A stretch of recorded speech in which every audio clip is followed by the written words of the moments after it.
बिस्मिल्लाहिर्रहमानिर्रहीम। इन औलियाउहु इल्लल मुत्तकून। सदक़ल्लाहु मौलानल अज़ीम। बारगाह रिसालत मुआब सल्लल्लाहु तआला अलैहि वसल्लम में एक बार दुरूद पाक का हदिया पेश करें। अल्लाहुम्मा सल्लि अला सय्यिदिना व मौलाना मुहम्मदिन मअदनिल जूदि वल करम व आलिहि व अस्हाबिहिल किराम व इब्निहिल करीम व बारिक व सल्लिम सलातन दाइमतन सरमदन अबदा। बरकत के लिए मैं अर्ज करता हूँ, गौसे आजम बमने बेसरो सामा मददे, क़िबले दी मददे, काबे ईमा मददे। वाह क्या मर्तबा ए गौस है बाला तेरा, ऊंचे ऊंचों के सरों से है कदम आला तेरा। सर भला क्या कोई जाने के है कैसा तेरा, औलिया मलते हैं आंखें वो है तलवा तेरा। क्या दबे जिस पे हिमायत का हो पंजा तेरा, शेर को खतरे में लाता नहीं कुत्ता तेरा। अजीजा ने गिरामी वक़ार, आज की ये मजलिस पाक सुल्तानुल औलिया कंदीले समदानी महबूब रब्बानी सैयदना शेख अब्दुल कादिर जीलानी क़द्दसल्लाहु सिर्रहु शरीफ की बारगाह में खिराज अकीदत के लिए मुनाक़िद की गई है। और आज से ठीक एक साल पहले मुंब्रा की सरजमीन पर मैं आपके सामने हाजिर रहा और जलसा भी था गौसे पाक का ही। फिर साल भर के बाद बराबर यही अय्याम थे, जमीन थोड़ी बदली हुई लगती है, लेकिन मिंबर पर मौजूद उलमा भी वही तकरीबन मुझे नजर आते हैं और सामने के चेहरे भी पहचाने नजर आते हैं और जलसा भी वही है। ये बात मैं इसलिए जिक्र कर रहा हूं तवज्जो के साथ। साल भर गुजर गया मुंब्रा में, मैं खिताब करके आपके पास से रुखसत हुआ, उस बीच मेरा आना जाना हो न सका। लेकिन इस एक साल भर की मुद्दत में मुंब्रा वाले में से कोई एक बात भी बता दे, क्या कोई मेरे पिछले बयान से आज बयान करने के बीच का जो साल गुजरा है कोई फसाद हुआ है, या कोई कर्फ्यू लग गई है, या कोई फितना हो गया है, या लोगों में कोई भड़कने वाले मामलात हुए हैं, किसी के पास कोई रिपोर्ट आई है? और अगर नहीं है तो मैं ये बात खास तौर पर डिपार्टमेंट वालों से कह रहा हूं, जिनको हमारा नाम ले लेकर के ही इतना डराया गया है कि जलसा होते ही उनके हाथ पैर अलग अंदाज में रखते हैं, कि उनको ऐसा लगता है कि ये मौलवी आएगा अभी भड़काएगा और मुंब्रा में पूरी आग लग जाएगी। मियां साल भर पहले की रिपोर्ट भी आपके पास, साल भर पहले भी इसी जगह से खिताब हुआ और आज फिर खिताब करने आए। उनसे मैं कहता हूं, कच्चे कान न रखें, अच्छी रिपोर्ट लिया करें, अच्छी रिपोर्ट लिया करें। हम गौसे आजम के दरबार के कुत्ते हैं, हम फितना व फसाद मचाने या आतंक और दहशत फैलाने नहीं आते। हमको जो बोलना होता है वो खुफिया सुरंगों में नहीं, खुले मैदान में बोलते हैं। हमारी कोई खुफिया मीटिंगें नहीं होती, ढकी छुपी प्लानिंग नहीं होती। गौसे पाक के दरबार के कुत्ते हैं, खुले आम बोल रहे हैं, इसलिए कि आला हज़रत अजीमुल बरकत इमाम अहले सुन्नत मुजद्दिद वक्त अपने वक्त के अबकरी आलिम दीन है। लेकिन उनका भी हाल ये था कि वो डंके की चोट पर बोलते थे और लिखते थे, और फिर अपनी निस्बत पर ये फख्र भी करते थे कि मेरी किस्मत की कसम खाएं सगाने बगदाद, बगदाद के कुत्ते मेरी किस्मत की कसम खाएंगे। आला हज़रत फरमाते हैं, मेरी किस्मत की कसम खाएं सगाने बगदाद, अरे हिंद में रह के भी देता रहूं पहरा तेरा। हम हिंदुस्तान में है, गौसे आजम के दरबार का पहरा दे रहे हैं। लेकिन साहब किसी को तकलीफ है तो मैं उनको एक बात बता दूं, थोड़ी बहुत आवाज हमारी ऊंची होती है, इसलिए कि जिस दरबान के हम कुत्ते हैं उस तरफ अगर कोई उंगली उठाएगा भौंके के नहीं, फाड़ खाने की भी ताकत रखते हैं। मेरे अजीजों, कुत्ते का काम ही है वो दरबान के दरवाजे पर होता है और वो निगरानी के लिए है। हमारी जुबानें नबी करीम सल्लल्लाहु अलैहि वसल्लम की इज्जत के लिए रखी गई है। हमारी जुबानें, हमारी जिंदगियां अल्लाह के वलियों की हिमायत के लिए रखी गई है। और अगर उनकी हिमायत में ना बोले तो फिर क्या धोती कुर्ते वालों के लिए बोलेंगे? बात सिर्फ इतनी है कि स्टेज उधर भी लगते हैं, इधर भी लगते हैं। आप चापलूसी किसी और की करते हैं और हम तारीफ किसी और की करते हैं। आप माल के पीछे भागते हैं और फिर आप मौजूदा हुकूमत जो भी मौजूद है उसके सिक्कों पर और उनके ओहदे पर और उनके मनसब पर देख करके आप बात करते हैं। लेकिन अल्हम्दुलिल्लाह हम फकीरों की आदत ये है, हम बरसों पुराने आबा व अजदाद से गौसे आजम के ही दरबान, उनके ही गुलाम हैं। इसलिए कि हमने ये सुना भी है और पढ़ा भी है, हमारे यहाँ निस्बत पर फख्र किया जाता है। और कैसी निस्बत पर? अरे हमारे वक्त का मुजद्दिद जब इस बात पर फख्र करता है, या गौस तुझसे दर, दर से सग और सग से है मुझको निस्बत। ये भी नहीं कहा डायरेक्ट गौसे पाक आपसे डायरेक्ट मुझे निस्बत है, ये नहीं कहा, बल्कि या गौस आपसे आपके दरबार को निस्बत है, आपके दरवाजे से आपके कुत्ते को निस्बत है और आपके कुत्ते से मुझ अहमद रजा को निस्बत है। तुझसे दर, दर से सग और सग से है मुझको निस्बत। मेरी गर्दन में भी है दूर का डोरा तेरा, और इस निशानी के जो सग हैं नहीं मारे जाते। क्या बेहतरीन फार्मूला दिया है डरने वालों के लिए ही आला हजरत ने कहा है।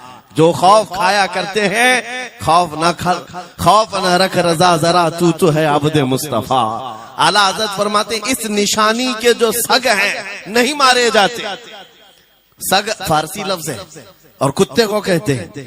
कौन सी निशानी वाले सग नहीं मारे जाते? जिस कुत्ते के गले में पट्टा होता है उसको नहीं पकड़ा जाता। म्युनिसिपैलिटी की गाड़ी भी आती है कुत्तों वाली, वो इंजेक्शन मार के जाते हैं या कुत्तों को पकड़ के ले जाते हैं। बहुत कुत्ते अगर आवारा हो गए, कंप्लेंट करो, कुत्तों को उठा ले जाएंगे।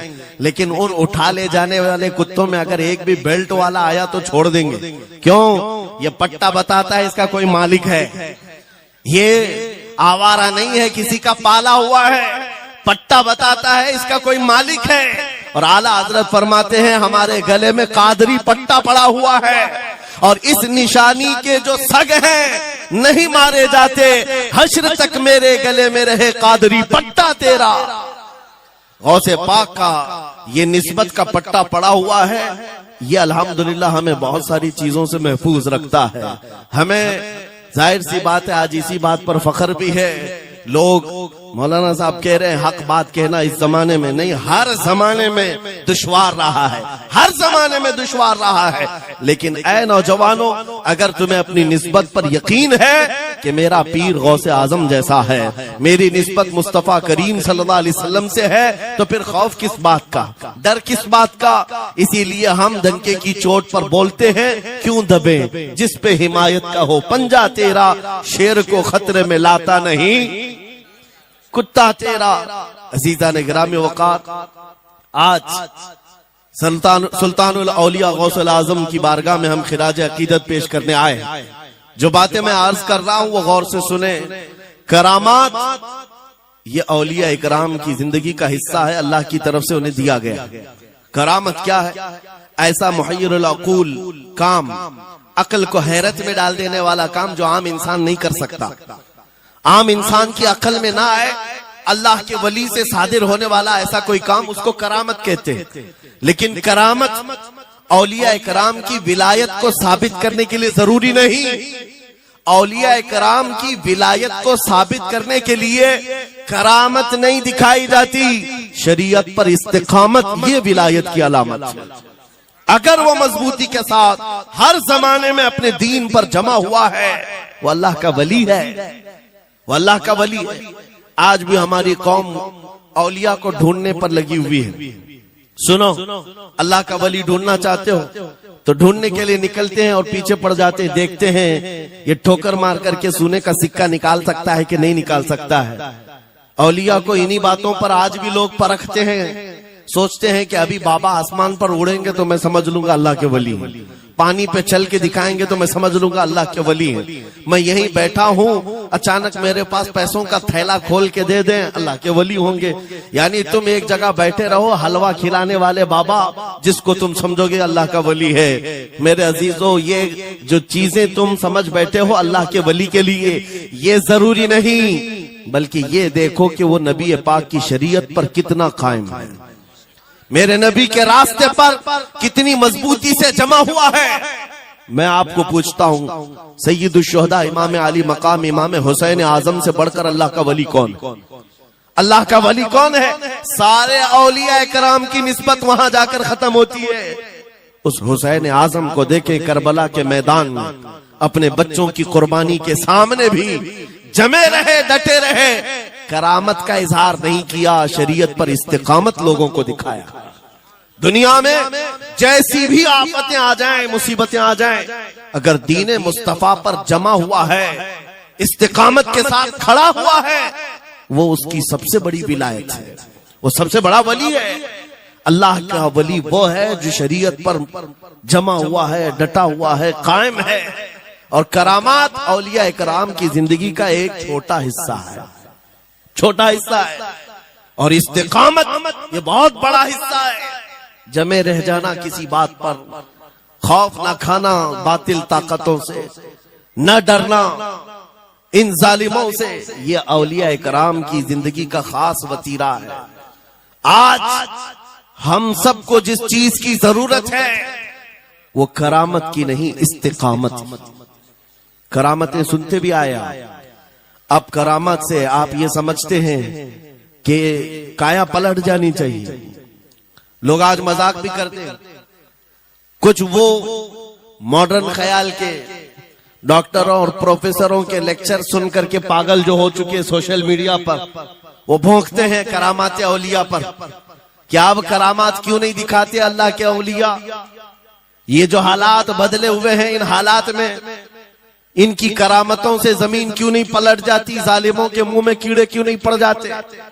मेरे अजीजों, पूरी दुनिया करामात से नहीं चलाई जाती, वल्लाह मुसब्बिबुल असबाब, असबाब पर रखा है।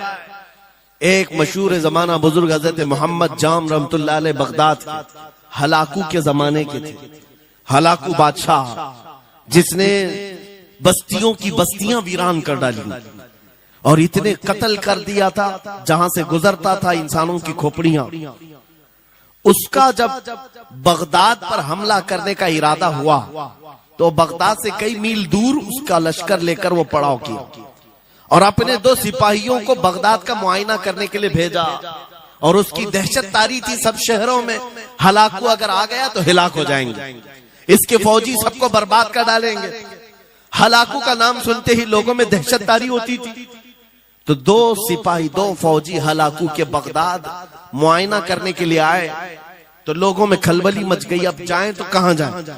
तो हजरत मोहम्मद जाम रहमतुल्लाह अलैह एक बुजुर्ग थे, उनके पास लोग दौड़ते हुए आए और वो वजू फरमा रहे थे, उनके हाथ में पानी का कटोरा था और आकर के लोग रोने लगे, हुजूर हलाकू आ गया, बगदाद तबाह कर डालेगा, बगदाद को बर्बाद कर देगा, आप बचा ले, अल्लाह के वली हैं, आप दुआ करें। उन्होंने अपनी कटोरी पलट दी और कहा जाओ, अल्लाह हिफाजत करेगा। रिवायत में मिलता है कि वो 2 सिपाही ढूंढते ढूंढते रह गए, उनको बगदाद नजर ही नहीं आया। कोई बगदाद का न घर दिखा, न महल, न रास्ता, कुछ नहीं। वापस वो अपने बादशाह के पास जाकर कहते हैं, हम तो बहुत ढूंढ करके आए, बगदाद मिला ही नहीं। हलाकू ने उन दोनों सिपाहियों को कत्ल कर दिया। कहा कि तुम झूठ बोलते हो, मुझे बगदाद की रोशनी यहां से दिखती है और तुम्हें कैसे नजर नहीं आया? या तो तुम निकम्मे हो या तो फिर मेरे साथ धोखा कर रहे हो। कत्ल कर दिया। दूसरे दिन अपने खास 2 वजीरों को भेजा कि जाओ बगदाद का मुआयना करके आओ, गलियां, वहां की सड़कें और वहां के महल्लात, वहां की इमारतें देखा। ये 2 वजीर गए और ढूंढते रहे।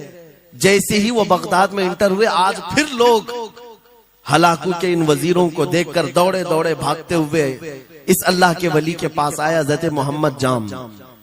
आज फिर रोने लगे, कहा हमारी बीवियां बेवा हो जाएंगी, हमारे बच्चे यतीम हो जाएंगे, सब मारे जाएंगे, आप बचा लें। आज फिर से उन्होंने कटोरी पलट दी, कहा जाओ अल्लाह हिफाजत फरमाएगा। अल्लाह वालों का ये तसर्रुफ है, ये करामात है। वो चाहे तो पूरे लोगों को पोशीदा कर दे जालिमों की नजर से। दूसरे दिन वो वजीर भी ढूंढते रह गए, उनको भी बगदाद नजर नहीं आया, वापस गए। बादशाह के वो बड़े मोतमद लोग थे, कहा कि हम भी गए लेकिन हमको बगदाद नजर नहीं आई। हलाकू को बड़ा ताज्जुब हुआ, ऐसा कैसे हो सकता है, लोकेशन बिल्कुल सही है, हम सामने चंद मील के फासले पर है और इनको बगदाद नजर क्यों नहीं आता। तीसरे दिन उसने कहा कि अब किसी मुआयने की जरूरत नहीं, कोई जायजा लेने की जरूरत नहीं, हम डायरेक्ट जाते, फौज को तैयार करो। पूरी फौज को लेकर के जब तैयार होकर वो बगदाद के सरहद पर आकर खड़ा हो गया, उसके जंग का बिगल बजा और तबाही के आवाजें आने लगी, तो आज लोग फिर दौड़ते हुए हजरत मोहम्मद जाम के पास आए और उनसे रो रो कर गिड़गिड़ाने लगे, कहा आज तो आफत आ गई, बड़ी बला आ गई, तवज्जो से सुनना मेरे अजीजों, आज आप अगर ना बचाएं तो सब तबाह हो जाएंगे, बर्बाद हो जाएंगे। आज आप अपनी कटोरी उठा रहे थे, उन्हें गैब से निदा आई, ए मेरे महबूब बंदे, कब तक तुम अपनी कटोरी उठाकर इनको बचाते रहोगे। इनको मोहलत दी गई थी अपने अमाल दुरुस्त करने की, ना इन्होंने तौबा किया ना अपने अमाल दुरुस्त किए, इनको इनके हाल पर छोड़ दो। अल्लाह के वलियों को हुक्म होता है अल्लाह का, अब इन्हें न बचाया जाए तो जाहिर सी बात है वो हुक्म इलाही के पाबंद है। उन्होंने वो कटोरी छोड़ दी। फिर हलाकू दाखिल हुआ बगदाद में और ऐसी तबाही मचाई थी कि पूरे बगदाद की सड़कों में सिर्फ खून ही खून था, तबाह बर्बाद कर दिया, ईंट से ईंट बजा डाली। इस वाक़े को मैंने पढ़ा, उसके बाद ये महसूस हुआ अल्लाह के औलिया इकराम मदद जरूर करते हैं, लेकिन एक वक्त तक, जब वो वक्त आ जाए अल्लाह की तरफ से मना हो जाए कि ये कौम बड़ी सरकश है, अब इनकी मदद ना की जाए, तो फिर ये हाथ उठा लिया करते हैं और इनको हालात पर छोड़ दिया जाता है। अजीज़ान गिरामी वक़ार, औलिया कामिलीन की करामतों पर भौंकने वालों से भी मैं यही कहूंगा, वो चाहे तो पल भर में हालात हमारे बदल दें, चाहे तो जमीन को उलट पलट दें, लेकिन वो अल्लाह के हुक्म के पाबंद होते हैं। और लोगों के लिए ये बात है, नसीहत है कि जब ऐसे हालात आ जाएं, आप इधर उधर भागने की बजाय पहले अपने दिल की तरफ देखें, कहीं मेरे गुनाहों से दिल के धब्बे बढ़ तो नहीं गए, मेरा दिल सियाह तो नहीं हो गया। सच बताओ मेरे अजीजों, इतने सख्त हालात के बाद कितने लोगों को ऐसी तौफीक हुई कि रात का अंधेरा छा गया हो और तौबा करने का जज्बा बढ़ गया हो, रात के वक्त बैठ करके रोने लग गया हो। फिलिस्तीन के गज्जा के उन मुसलमानों की हालत सार को देखकर रूह अगर तड़पती है और तुम अपने अमाल की सेहत और दुरुस्तगी के लिए तौबा कर ले जाते हो, ये बहुत बड़ी नेमत है अल्लाह की। फिर तुम्हें किसी करामत के ज़ुहूर की जरूरत नहीं, तुम्हारा बदलना ही दुनिया के हालात को बदल देगा, सब बदल जाएगा। लेकिन अगर उन्हीं हालात पर बाकी रहे तो फिर करामत से भी तुम नहीं बदलोगे और ना हालात बदलेंगे, कोई चीज नहीं बदलेगी। इन्नल्लाह ला युगय्यिरु मा बिकौमिन हत्ता युगय्यिरु मा बिअनफुसिहिम। कुरान में मेरा मौला फरमाता है, बेशक अल्लाह ताला उस वक्त तक किसी कौम की हालत नहीं बदलता जब तक उस कौम को खुद अपनी हालत बदलने का ख्याल ना हो। हम अपनी जानिब से शुरुआत करें और फिर हालात खुद बदल जाएंगे, हालात खुद बदल जाएंगे। सरकार सैयदना गौसे आजम अब्दुल कादिर जीलानी रदी अल्लाह तआला अन्हु जिस हाल में बगदाद तशरीफ लाए थे, उस जमाने को याद करें, उस जमाने को याद करें। वो ऐसा जमाना था कि उस वक्त हक बोलना एक जुर्म हो गया था। शिया नवाज खलीफा मौजूद थे, हजरत अबू बकर, हजरत उमर का नाम लेने पर भी मस्जिद के दरवाजे पर कोड़े मारे जाते थे। ये वो हालात थे, उलमा की जुबानें गंग थी, बोल नहीं पाते थे, खुतबा क्या देना है वो बिल्कुल स्क्रिप्टेड, जो खलीफा वक्त चाहे बस उतना ही। आज जैसे सऊदियों के यहाँ ये रिवाज है, बादशाह की हिमायत में और बादशाह जैसा चाहे वैसी मस्जिद का मौलवी भी बोलता रहे। शरीयत क्या कह रही है, मेरे मुस्तफा करीम सल्लल्लाहु ताला अलैहि वसल्लम की तालीमात क्या कह रही है, इससे क्या सरोकार। बस उतनी बातें करो जितनी उनके बादशाह की हिमायत की। ये दौर गौसे आजम के जमाने का भी था। उस वक्त हक बोलना एक बहुत बड़ा जुर्म था, उलमा को कोड़े मारे जाते थे। आपको पता है उसी बगदाद में सिर्फ एक हक बात का ऐलान करने की वजह से इमाम अहमद बिन हंबल को 300 कोड़े मारे गए थे। उनकी पीठ झुक गई थी, उनकी रीढ़ की हड्डी टेढ़ी हो गई थी। कोड़ा किसको कहते हैं, कोई रस्सी को नहीं, चमड़े का वो बेल्ट जिससे वो मारते थे तो जिस्म की चमड़ी लग करके आ जाती थी।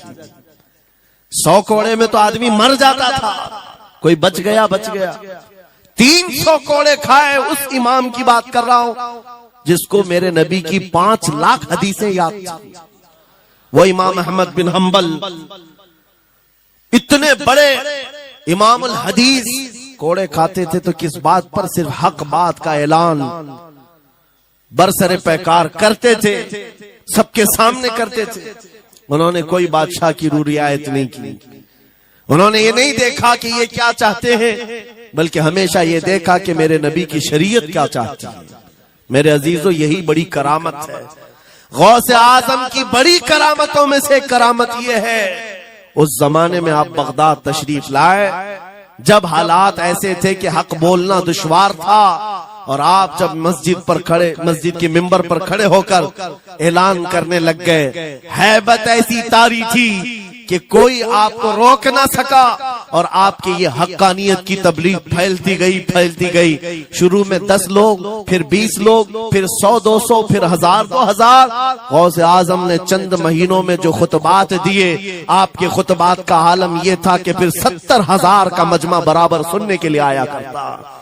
और गौसे आजम का ये खुतबा एक नहीं, हजारों खुतबात हैं। जब आप खुतबा देते थे, एक बात याद रखें, जुबान अगर पाक हो और अल्लाह की नबी पाक की शरीयत ताहिरा बोलती हो, उस जुबान में भला का असर होता है, अल्लाह करीम की तरफ से असर डाला जाता है। हक बात अगर बुलंद आवाज से कहो, ये मत देखो कि मैं कौन हूँ, ये देखो कि कलाम किसका है। अल्लाह करीम लोगों के दिलों पर बात डालता है। गौसे आजम की जुबान से निकले हुए कलमात ऐसे हुआ करते, मजमा खत्म होने से पहले पता नहीं कितनों की तो लाशें उठाई जाती थी, कितने तो वहां बेहोश हो जाते। किस बात पर? इतना असर करता दिल पर कि लोग कपड़े फाड़ लेते थे। खुतबे के अंदर, बयान के अंदर ऐसा असर होता कि लोग बैठे बैठे मदहोश हो जाते, कोई जोश हाल में कपड़े फाड़ डालते। रिवायात में बताया गया कोई एक मजमा भी ऐसा नहीं जिसमें हुजूर गौसे पाक की तकरीर के बाद जनाजा ना उठाया गया। हर खिताबत के बाद, और बोलते क्या थे, हैरत की बात है मेरे अजीजों। आज बाज लोग ये कहते हैं हम भी बहुत सारी चीजें बयान कर रहे हैं, मैं अपने लिए भी नसीहत और सारे उलमा के लिए भी कहता हूं, लोगों के पल्ले नहीं पड़ती, लोगों के कानों में नहीं जाती। ये जुमा में आते हैं, सोते रहते हैं, जब इमाम खड़ा होता है नमाज के लिए तो ये झटका लेकर के खड़े होते हैं, बयान यूं ही चला जाता है। मेरे अजीजों, 2 चीजों की पाबंदी जरूरी है। मैंने पढ़ा था इमाम अहमद बिन हंबल नहीं, हजरत सुफियान सौरी रदी अल्लाह ताला, हजरत सुफियान सौरी नसीहत कर रहे थे, और जब वो नसीहत करते तो लोग रो पड़ते थे, आखिरत को याद करते, कब्र की होलनाकियों का तज़किरा करते तो लोग रोने लगते थे। एक बंदा था, वो मजलिस में आया करता और खामोश बैठता, और उस पर कुछ भी असर नहीं। एक दिन उसने पकड़ करके पूछा हजरत सुफियान से, आप जब बयान करते तो लोग धाड़े मार मार कर रोते हैं, मुझे तो कुछ नहीं होता, मैं तो ऐसे ही बैठा रहता हूं। आपने क्या फरमाया? आपने ये नहीं फरमाया कि तू बदतमीज है, तू बदमाश है, तू बदअमल है। फरमाया 2 में से एक खराबी हो सकती है, या मेरा दिल खराब होगा या तेरा दिल खराब होगा, इसलिए कि मैं बात रसूलुल्लाह की कर रहा हूं, इसमें असर तो होगा ही, दो में से कोई एक खराब होगा। ये नहीं फरमाया कि तू ही खराब है। यहां पर हमारे लिए नसीहत है, बोलने वाली जुबान पाक हो और लुकमा हलाल का जाता हो, अल्लाह असर जरूर पैदा फरमाता है। सरकार गौसे पाक रदी अल्लाह ताला अन्हु मिंबर पर खड़े होकर बयान कर रहे हैं। क्या बयान कर रहे हैं सुने। एक दिन आप हजरत अब्दुल जब्बार को बैठाए, अपने बेटे को, वो बयान करते रहे। उसके बाद उतर करके आगे कहा, अब्बा जान आप जो बयान करते हैं उसमें जो रिक्कत तारी होती है वो मेरे बयान में नहीं होती, आप बयान करें।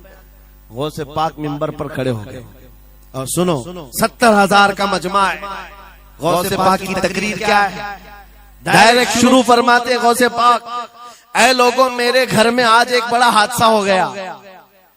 अपने घर का वाकया बयान कर रहे, मेरे घर में आज एक अजीब हादसा हो गया। अब्दुल जब्बार की माँ यानी अपनी बीवी के बारे में कह रहे हैं, उनके बेटे हजरत अब्दुल जब्बार कहते हैं, अब्दुल जब्बार की माँ मेरे लिए दही मट्टी की हांडी में जमा कर रखी हुई थी, एक छीके से लटकाई हुई। गर्मियों के दिन थे, आज मेरी भी ख्वाहिश थी दही खाने की। मैं घर पहुंचा दोपहर के वक्त, दही की हांडी मेरी बीवी ने उठा करके दस्तरखान पर रखा था। मेरे पहुंचने से पहले ही एक बिल्ला आया घर में और पांव से झपटा मारा, वो दही का मटका गिर गया, टूट गया और दही पूरा जमीन पर बह गया। न माँ खा सका न मेरी बीवी खा सकी। इतना बयान करना था कि लोग ठाड़े मारकर रोने लग गए, कपड़े फाड़ने लग गए, लोगों के अंदर जोश हाल से कैफियत बदल गई। मेरे अजीजों, कोई अपने घर का वाकया बयान कर रहा हो कि दही की हांडी फट गई, दही बह गया, इसमें कौन सी ऐसी बात है रोने की? ये हमारे और तुम्हारे लिए हो सकता है। गौसे आजम का मजमा भी अहले दिल का हुआ करता था, वो बसीरत वाले लोग बैठते थे। गौसे पाक क्या बयान कर रहे थे? गौसे पाक के बयान का मतलब ये नहीं है कि अब्दुल उनकी बीवी दही की हांडी जमाई थी और उनके लिए खाने का इंतजार कर रही थी। गौसे आजम अपने वाकये से दुनिया की हालत बता रहे थे, ऐ लोगों, जिस तरह मेरे घर में आज मेरे खाने से पहले दही का मटका टूट गया और दही बह गया, सबकी हालतें तकरीबन ऐसी होती हैं। इंसान अपने लिए इतना कमाता है, माल जमा करता रहता है और जब उसके खाने का वक्त आता है, मलकुल मौत पंजा मारकर रूह निकाल लेता है और सारा माल उसका धरा का धरा रह जाता है, ना वो चख पाता है न खा पाता है। गौसे पाक रज़ी अल्लाह ताला अन्हु ये दुनिया की हालात बता रहे थे। और मेरे अजीजों, आज भी वही हालात हैं हमारे, आज भी वही हालात हैं।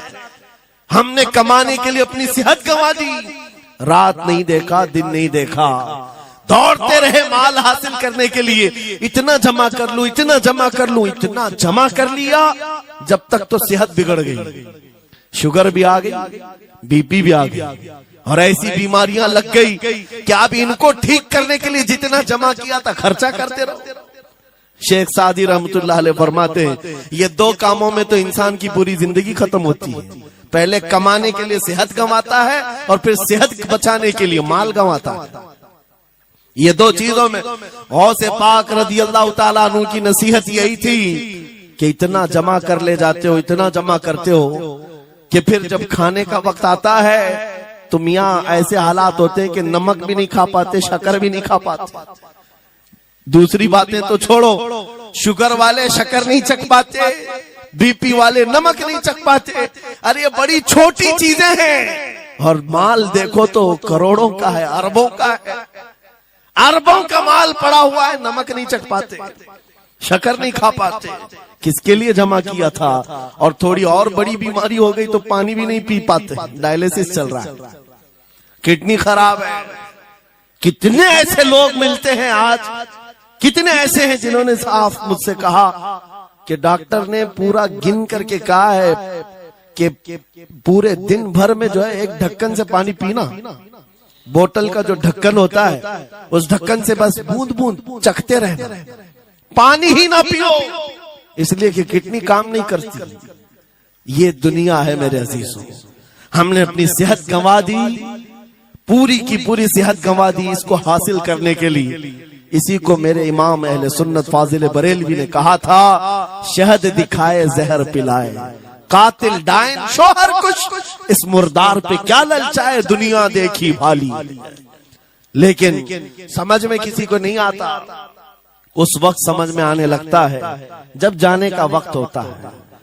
जाने के वक्त हालात ऐसे होते हैं, मैं अक्सर अपने टूर में देखता हूँ, उमरा पे जाते हैं, बगदाद पे जाते हैं, खूब आयश से रहते हैं, सबको पता रहता है प्लेन में सिर्फ 30 किलो का अलाउड है, लेकिन मार्केट में जाते हैं तो उनको कुछ खबर नहीं होती, सब खरीद रहे होते हैं। हो जाएगा, खरीद करके लाकर रूम में भर दिए, और आज शाम में जाना है तो ठोस रहे हैं इस बैग में उस बैग में, नहीं घुसा। और उसके बाद फिर एयरपोर्ट पहुंचे तो कभी इसको रिक्वेस्ट कभी उसको रिक्वेस्ट, थोड़ा हमारा भी ले लो, थोड़ा हमारा भी ले लो। अरे वहां सबका 30 है, कोई लेने को तैयार नहीं। फिर खरीदा हुआ वहीं छोड़ करके हसरत भरी निगाह से देखते जाते हैं। किसी की खजूर छूटी हुई है, किसी के मुसल्ले छूटे हुए हैं, किसी के कपड़े छूटे हुए हैं। हर बार हम एयरपोर्ट पे देखते हैं, छोड़ करके जा रहे होते हैं, बड़ी हसरत से देखते हैं। मेरे अजीजों, ये कोई लतीफा नहीं, सेम यही हालात जब दुनिया से जा रहा होता है एक इंसान, मरने से पहले उसकी आंखें फटी रह जाती हैं। क्यों कहा गया है मरने के वक्त सबसे पहले उसकी आंखें बंद कर दो? क्योंकि वो अपना माल देख रहा होता है, अपनी औलाद देख रहा होता है, अपना घर बार देख रहा होता है। मैंने इसको बनाया था, इस तरह से कमाया था, इस तरह से इसको पाला था, ये सब देखता रह जाता है। उनमें से किसी चीज को उठा भी नहीं पाता, ले नहीं जा सकता। यहाँ तक कि ऐसी हालत होती है खुद जा भी नहीं पाता, दूसरों के कंधों पर सवार होकर जाना पड़ता है। ये दुनिया की हकीकत। गौसे पाक की तालीमात अगर पढ़ते रह जाओ मेरे अजीजों, तसव्वुफ का एक ऐसा किला है। गौसे पाक की तालीमात काफी है तुम्हें तौबा करने के लिए, दुनिया में दिल लगाने के लिए और उससे दिल हटाने के लिए। गौसे पाक की तालीमात काफी है। आपने फरमाया था दुनिया में ऐसे रहो जैसे कश्ती समंदर में चलती। कश्ती समंदर में चलती है यानी पूरे भरे हुए मौजों के पानी पर कश्ती चल रही है, लेकिन उसका कुछ बिगड़ता नहीं है। हाँ, अगर पानी कश्ती के अंदर आ गया तो फिर कश्ती के लिए खतरा है, डूब जाएगी। तुम दुनिया में ऐसी रहो कि तुम्हारे अंदर दुनिया ना आए। तुम दुनिया में हो, तुम्हारे अंदर दुनिया ना आ जाए। अगर तुम्हारे अंदर दुनिया घुस गई तो डूब जाओगे, फिर यहां से निकल नहीं पाते। मौलाना रोम इसी की मिलती जुलती बात कहते हैं। मसनवी शरीफ में जलालुद्दीन रूमी फरमाते हैं, एक चींटी को देखा, शहद का एक कतरा जमीन पर गिरा हुआ है। शहद का कतरा चिपकने वाला होता है, यानी उसके अंदर गम होता है। चींटी करीब से आई, एक चुस्की ली, शहद को चखा और जाने लगी। फिर आई, पेट कहां भरता है चींटी का मीठे से। अरे शहद तो पानी में भी रखो, ऊपर से आके गिरती है, और शहद खाना है उसको। और दूसरी तरफ से आई, फिर गई, पेट नहीं भरा, चारों तरफ से उस कतरे को चाट चाट के गई। मौलाना रोम फरमाते हैं, फिर चींटी के दिल में ख्याल आया, मैंने हर तरफ से तो शहद को चक्कर देखा, टेस्ट एक ही है, बीच कचरे में कैसा टेस्ट होगा? कतरे के बीचों बीच शायद अलग टेस्ट होता है। तो चींटी ये सोच करके कतरे के ऊपर चढ़ गई, जो शहद का कतरा था उसके ऊपर चढ़ गई। कहा ऊपर चढ़ करके मैं चुस्की लूंगी इसकी और चखूंगी। और जब चढ़ गई तो उसके सारे पैर हाथ उस पे चिपक गए। चूप तो लिया, शहद खा तो लिया, लेकिन वापस आने का कोई रास्ता ही नहीं था। सारे हाथ पैर उस शहद के गम में चिपक गए। चींटी की उसी कतरे में मौत हो गई। मौलाना जलालुद्दीन रूमी फरमाते हैं, इंसान यही करता है, माल कभी इधर से कमाता है, कभी उधर से कमाता है, हर जगह से देखता है, सारे टेस्ट ले लेता है, बाद में बड़े बड़े लोगों को देखता है, अरे नेताजी तो बड़े बंगले में, वहां कैसा ऐश होता होगा, कोई उस रिजॉर्ट में है, वहां कैसी मस्तियां होती होंगी, वहां भी जाकर देख लूं। ये वहां भी यहाँ भी करते करते घुस जाता है और दुनिया में ऐसा मसरूफ होता है, उसकी मौत आ जाती है, तौबा की मोहलत नहीं मिल पाती, उसी दुनिया में फंस जाता है। मेरे अजीजों, गौसे आजम की तालीमात ये हैं, दुनिया में ऐसे रहो जैसे कश्ती समंदर में रहती है, तुम्हारे अंदर पानी ना आने पाए। अगर तुम्हारे अंदर आ गया तो डूब जाओगे। इन तालीमात पर अमल करते हुए आज हम हालात देख सकते हैं। जितनी चीजें उन्हें हमें बिगाड़ा है आज, वो दुनिया की मोहब्बत है, वो दुनिया की मोहब्बत है।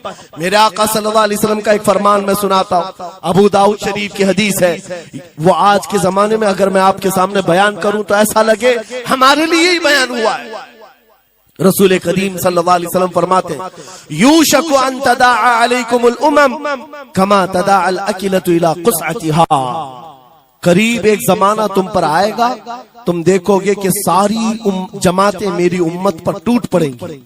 ऐसे टूट पड़ेंगी जैसे भूखा बर्तन पे झपटता है।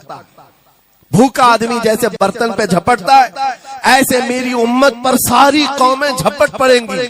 आज वही तो हालात है, आज वही हालात है। सबका टारगेट हम ही है, सबका निशान हम है। सहाबा ने पूछा उस वक्त, यौमइदिन नहनु मिन किल्लतिन या रसूल अल्लाह, ऐ अल्लाह के रसूल उस जमाने में हमारी तादाद कम होगी, ऐसा क्यों होगा कि सारे लोग हम पर झपट पड़ेंगे?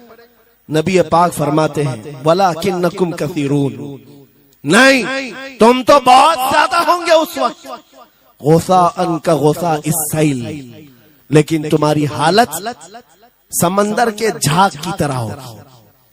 यानी समंदर का कफ झाग जो होता है हवाओं से उड़ जाता है, तुम्हारी हालत ऐसी होगी। तादाद तो बहुत होगी, लेकिन छोटी छोटी चीजों से बिलबिला करके भागने वाले लोग, ये प्यूरिटी नहीं रह जाएगी। फिर सहाबा ने पूछा, या रसूल अल्लाह सल्लल्लाहु अलैहि वसल्लम, ये ऐसी चीज हमारे अंदर क्यों आएगी? मेरे आका फरमाते हैं, वजह दो ही होगी। दो चीजें जब तुम्हारे दिल के अंदर आ जाए तो अल्लाह ताला तुम्हारे दिलों के ऊपर काफिरों का, दुश्मनों का रौब डाल देगा। तुम डरते डरते जीने लग जाओगे, खौफ के आलम में जीने लग जाओगे। वो दो चीजें क्या है? मेरे आका फरमाते हैं, हुब्बुद दुनिया व कराहियतुल मौत, दुनिया से बेइंतहा मोहब्बत करने लगोगे और मौत से भागने लगोगे। मौत से तुम्हें नफरत हो जाएगी, डरने लग जाओगे। ये दो चीजें जब तुम्हारे अंदर आ जाए, तुम्हारे दिलों पर काफिरों का रौब डाल दिया जाएगा, दुश्मनों का खौफ डाल दिया जाएगा। क्या ये दो चीजें आज हमारे अंदर आ गई? है नौजवान, दुनिया में ऐसे मस्त हो गए, हर एक को अपनी मसलहत है। मेरी दुकान कैसे चलेगी, मेरा बिजनेस कैसे चलेगा। मौलाना तो तकरीर करते हैं, ये बोलते हैं इनको कुछ हो गया, हमारे बच्चों का क्या होगा। ये सारी मसलहतों की बातें मैं सुन सुन करके पक गया हूं। बहुत सारे लोगों को तो ये लगता है इनके साथ मत बैठो, वरना कल को पकड़ के ले जाएंगे तो तुम्हारा भी नाम आ जाएगा। बहुत सारे स्टेज पर उलमा के हालात पर अभी तो चल रहा है।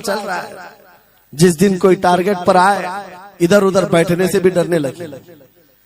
इनके ऊपर इतने केस हैं, बाजू बैठने वालों की भी हालत खराब हो जाएगी, हमारा भी नाम ना आ जाए। मेरे अजीजों, ये सब गीदड़ भपकियां हैं, तुम्हारे ईमान का इम्तिहान। मैं तो यही कहता हूं, हमारे साथ कोई मामला नहीं। वही बात मैं कहता हूं जो अकबर इलाहाबादी ने कहा था, रकीबों ने रिपोर्ट लिखवाई है जा जा के थाने में कि अकबर नाम लेता है खुदा का इस जमाने में। यही रिपोर्ट लिखवाते हैं जा जा करके। हमारी भी जहां रिपोर्ट लिखी हुई होगी, बात यही होगी कि ये रसूलुल्लाह का नाम लेता है और उनके नाम पर लोगों को बात करता है, यही रिपोर्ट होगी। और इस बारे में हम कभी डरते नहीं। मैं आपको बताऊं, उत्तर प्रदेश में वहां के हालात तो पता है, बिल्डोजर की हुकूमत चलती है। लेकिन मेरे अजीजों, एक मौलाना साहब ने कहा, आपके साथ जलसे में बैठकर मैं लब्बैक लब्बैक के नारे लगा रहा था, दूसरे दिन मुझे थाने बुला लिया और फिर मुझे बहुत ज्यादा मामला हो गए। कहा कि मौलाना तुम ही नारे लगा रहे थे। आप लोग न डरे इंशाअल्लाह। यहां पर तो उन्होंने मुझसे कहा, मैं कहा क्या हुआ, फिर कुछ हुआ? कहा हमसे कह रहे थे केस हो जाएगा, हालात बिगड़ जाएंगे, खराब हो जाएंगे। मैंने कहा फख्र करो मौलाना इस बात पर, दुनिया चोरी करके थाने जाती है और तुम नबी का नाम लेकर जा रहे हो, कौन सा मसला है? बात सिर्फ इतनी है मेरे अजीजों, हम बोलते रहेंगे उस वक्त तक जब तक अल्लाह तबारक व तआला ने जुबान रखी है। नबी पाक की अजमत और नबी पाक की शरीयत और औलिया उम्मत की मिदहत बयान करना जुर्म है। यह जुर्म हम 1000 बार करें, अगर ये जुर्म है 1000 बार करें, बल्कि हम दार पर भी, फांसी के फंदे पर भी ये जुर्म करेंगे, क्योंकि हमारे असलाफ ने हमें ये बताया है जो जान मांगो तो जान दे दे, जो माल मांगो तो माल दे दे, मगर ये हमसे कभी ना होगा नबी का जाहो जलाल दे दे।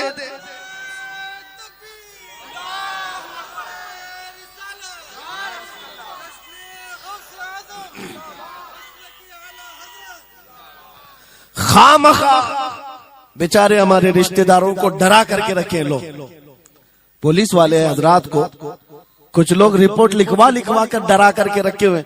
मैं आपको बता रहा हूं, एक साल में तकरीबन 170 के करीब जलसे करके आए। किसी एक जगह की भी रिपोर्ट निकाल करके बताओ कि हमने कहीं फसाद करवाया, हमने कहीं पर लोगों में माहौल बिगाड़ा हो, या पब्लिक भड़क करके एक दूसरे के जंग करने पर आई हो, कहीं नहीं। अगर कौम को, सोई हुई कौम को बेदार करना तुम्हारे नजदीक भड़काना है तो ये भड़काना तो बहुत अच्छा है मेरे अजीजों। हमारा काम सिर्फ इतना है, हम उन नौजवानों से बात कर रहे हैं जो अपने नबी के फिदाई हैं, जो अपने नबी के आशिक हैं, और हम सिर्फ उस लौ को और बढ़ाना चाहते हैं जो इनके सीनों में जल रही है। इनके सीनों में किसी और की नहीं, मेरे मुस्तफा के मोहब्बत की शमा है। अगर वो मध्यम है हम उसको तेज करना चाहते हैं। बस मेरे नौजवान से मेरा मुतालबा सिर्फ इतना ही है, किसी की जय विजय क्यों पुकारे, क्या गरज हमको, हमें काफी है सैयद अपना नारा या रसूल अल्लाह, हमें काफी है सैयद अपना नारा।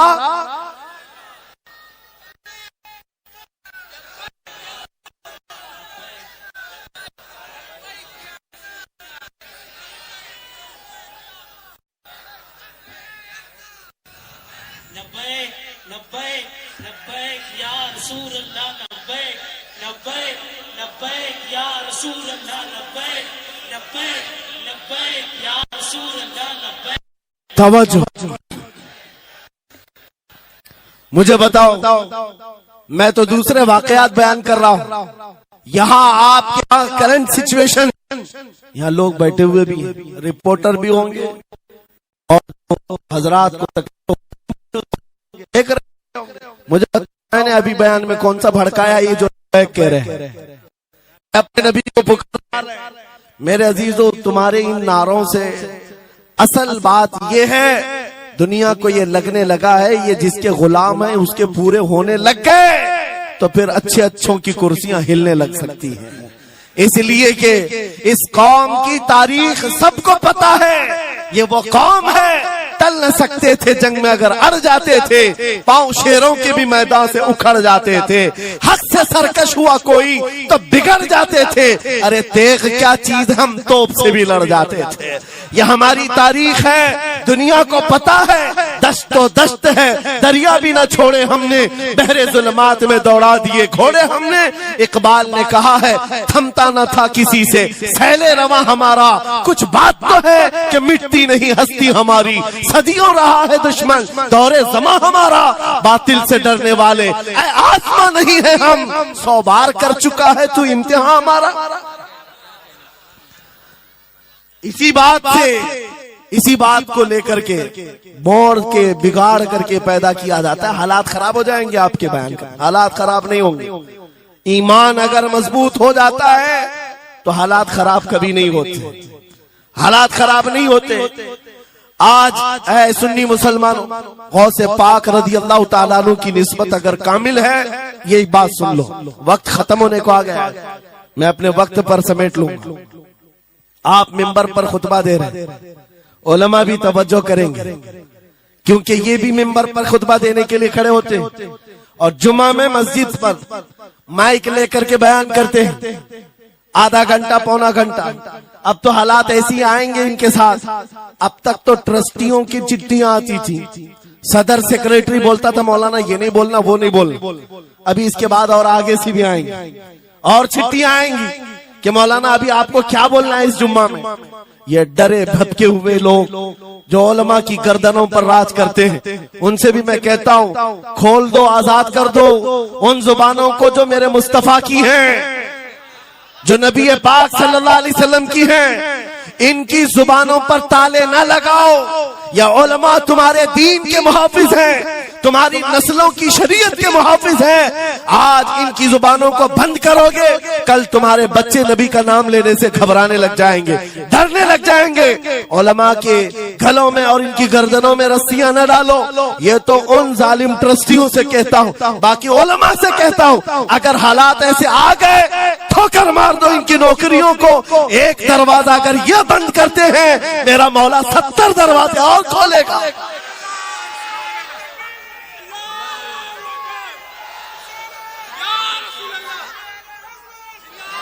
सुनो गौसे पाक रज़ी अल्लाह ताला अन्हु किस बात से डरते थे। गौसे पाक का खुतबा बयान करने वाले मौलवी हजरात उलमा सुने, गौसे पाक किससे डरते थे। उनको डराने वाला कोई ट्रस्टी था, कोई हाकिम था, बल्कि हालात ऐसे थे। एक बार खिताब कर रहे हैं मजमे में, बहुत बड़ा मजमा है, खिताब के बीच दरमियान अभी वाज हो रहा है, एक काला सांप गिर गया आपके कंधे पर। सांप गिर गया और गिरा ही नहीं, गिर करके फिर वो आपके गले के अंदर से दाखिल हो गया, आस्तीन में आया। आस्तीन में आया और फिर इधर आया। वो लौट लौट करता रहा। लोग जो मजमे में बैठे थे उन पर हैबत तारी थी, वहशत तारी थी। कोई जगह छोड़कर इधर उधर हो रहा है, लेकिन गौसे पाक का कदम डगमगाया नहीं, ना जिस्म के अंदर कोई हरकत हुई। आपका बयान कंटिन्यू जारी रहा, उसी तरह जारी रहा। वो सांप कभी आपके सामने आया, कभी इधर आया और घूम फिर करके वापस चला गया। बयान आपका मुकम्मल हुआ। लोग खड़े हुए पूछते रहे, या सुल्तान अल औलिया सय्यदी शेख अब्दुल कादिर जिलानी, आपके साथ ये जो माजरा हुआ, ये सांप इतना खतरनाक था, देख करके हैबत तारी थी और आप अपना बयान कंटिन्यू जारी रखे हुए थे, ये क्या माजरा है। गौसे पाक फरमाते हैं वो सांप तो मुझसे कह रहा था, ऐ अब्दुल कादिर तुझसे पहले 70 औलिया को भी मैंने ऐसे ही आजमाया है, 70 उलमा को मैंने ऐसे ही आजमाया है और आजमा कर चला गया। गौसे पाक क्या फरमाते सुनो, ऐ लोगो तुम मुझसे पूछ रहे उससे डरता था या नहीं डरता था, बात सिर्फ इतनी है, मैं उस कादिर का बंदा अब्दुल कादिर हूं, उस कादिर का बंदा अब्दुल कादिर हूं। मेरे उसकी कुदरत पर ऐसा यकीन है, अगर मौला ने मेरी मौत लिखी है तो ये काले सांप से क्या चूंटी से भी हो सकती है, और अगर मौत नहीं लिखी, इस तरह के 1000 सांप मेरे गले में आए, मेरी मौत नहीं आ सकती। मेरा उसकी कुदरत पर यकीन कामिल है, इसलिए मैं उसका बयान कंटिन्यू रखा, जारी रखा। आज मैं यही कहता हूँ, ऐ सुन्नी मुसलमानों और इन उलमा से भी, अगर हमारी मौत लिखी है छोटे से हादसे से भी हो सकती है, और अगर नहीं है तो वक्त का प्राइम मिनिस्टर भी तुम्हारी गर्दन पर पैर रखे, मौत नहीं आ सकती, क्योंकि कादिर मुतलक मेरा रब्बुल आलमीन है। वक्त का बादशाह भी तुम्हारी गर्दन पर तलवार रखे, नहीं आ सकती। आपको पता है चंगेज की तारीख, चंगेज एक जालिम बादशाह गुजरा, बहुत बड़ा जालिम, जिसके सर पर 50 लाख लोगों के कत्ल का इल्जाम है। 50 लाख इंसानों का कत्ल मामूली है उस जमाने का चंगेज, और वो मुल्क के मुल्क फतह करते हुए निकला था। एक जमाना ऐसा था मेरे अजीज, घोड़े पर बैठा हुआ चंगेज कुछ लोगों को, मुसलमानों को गिरफ्तार करके मैदान में खड़ा किया है और जल्लाद को बुलाया कि एक साथ सबकी गर्दनें उड़ाने लग जाओ। वो कितने लोग थे? 3 सफों में खड़ा किए हुए थे लोगों जिनका कत्ल होना था। लाइन से खड़े हुए हैं, सब अपनी अपनी बारी का इंतजार कर रहे। जल्लाद तलवार लेकर आया और जब पहली सफ वालों को कत्ल करने लगा, वो गर्दनें उड़ा रहा था। एक बूढ़े मियाँ पहली सफ में खड़े थे, वो जल्दी से दूसरी सफ में चले, पीछे वाली सफ में गए। बादशाह चंगेज घोड़े पर बैठा हुआ खिलौने से खेल रहा है और ये मंजर भी देख रहा है और हंस रहा है। बूढ़ा यहां से उधर चला गया, पहली सफ का काम तमाम, पूरे कत्ल हो गए। दूसरी सफ में जब कत्ल का ऑर्डर आया तो जल्लाद फिर गर्दनें उड़ाने लगा। दूसरी सफ, दूसरी लाइन को कत्ल करने लगा जल्लाद। ये बूढ़े बाबा जो है तीसरी सफ में चले गए, पीछे और एक सफ थी, यहां से बचकर तीसरे में चले गए, दूसरी सफ भी उड़ गई। उसके बाद बादशाह चंगेज कहा मार करके कहने लगा, बाबा जी अब तो इसके पीछे कोई सफ नहीं, ये तीसरी थी, अब कहां जाओगे? बूढ़े मियां ने सर झुकाकर कहा, अब भी मेरा अल्लाह है। ये यकीन होता है, जहां तक बचना है बच लेंगे, और जब नहीं है, बाबा जी ने कहा अब भी अल्लाह है, हो सकता है। उस चंगेज ने कहा कि उड़ाओ अब इनकी गर्दनें। अभी जल्लाद तीसरी सफ को उड़ाने ही जा रहा था, अचानक चंगेज के हाथ से वो खिलौना नीचे गिरा, जो खेल रहा था बैठ करके घोड़े पर। जैसे ही वो खिलौना उठाने के लिए नीचे की तरफ आया, उसका पैर जीन से निकल गया और घोड़ा अचानक बिदक गया, सरकश हो गया और घोड़ा सरपट दौड़ने लगा। और ये एक पैर इसका जीन में फंसा हुआ है और सर नीचे जमीन पर है। अब घोड़ा दौड़ता गया, पता नहीं कितने पत्थरों से इस बादशाह का सर टकराता रहा। घोड़ा किसी के काबू में नहीं आ रहा, सारे सिपाही, सारे फौजी इस घोड़े को पकड़ने के लिए पीछे भाग रहे, लेकिन घोड़ा दौड़ता गया, इतना दौड़ा कि उस चंगेज का सर फट करके भेजा बाहर, मर गया। बहुत दूर जाकर के घोड़ा एक जगह रुका। बादशाह की मौत का ऐलान इतना बड़ा था, सारे सिपाही, सारे फौज बादशाह को लेने के लिए हाजिर आए। मियां पूरी सल्तनत तहबतह हो गई, हुकूमत बदल गई, सब खत्म हो गया। और जो कैदी थे वो आजाद होकर जाने लगे। वो बूढ़े मियां कहते हैं बाकी लोगों से, क्या मैं नहीं कहता था अल्लाह अब भी हमारे साथ है? मेरे अजीजों, एक बात याद रखो, हमारे लिए दुनिया द एंड नहीं कर सकती जब तक मेरा मौला ना चाहे, अल्लाह ना चाहे। आज लोगों को ये लगता है, मुझे वैसी भी बात बताया गया कि यहाँ पर मुंबरा की आपकी घनी आबादी, फिलिस्तीन के मामला पर कुछ बोलेंगे यहाँ पर भड़क जाएंगे लोग। मेरे अजीजों, इतने भड़कने की जरूरत नहीं, तुम यहाँ भड़कोगे तो फिलिस्तीन पहुंच भी नहीं पाओगे। बात यह है, हम बोलेंगे जरूर जुल्म के खिलाफ और हक के लिए, चाहे जैसी भी हालात हो। अगर किसी को बुरा लगता है इजराइल जालिम है, तो मैं 100 बार कहूंगा वो जालिम है, जालिम है, जालिम है।